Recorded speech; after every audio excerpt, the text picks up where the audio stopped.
persawahan di Desa Bingung Rukit, Kecamatan Rukit, Kabupaten Sulawesi Utara.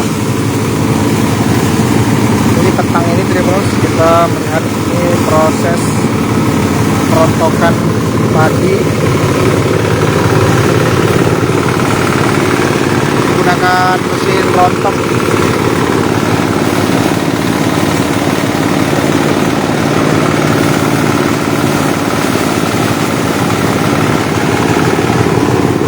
Proses memisahkan antara putir padi dan batang-batangan.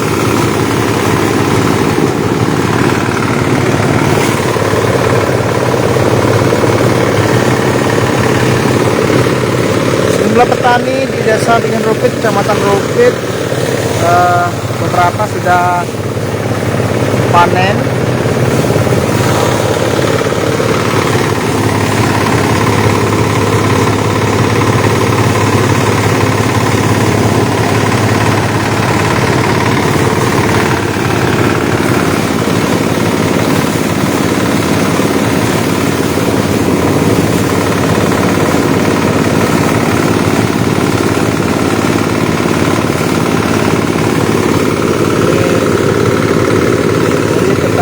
Bagi tugas, ada yang mengangkat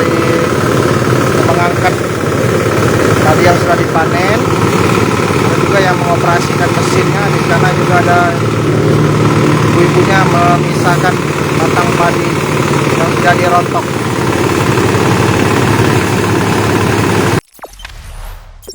Jangan lupa subscribe, share, komen, dan like ya.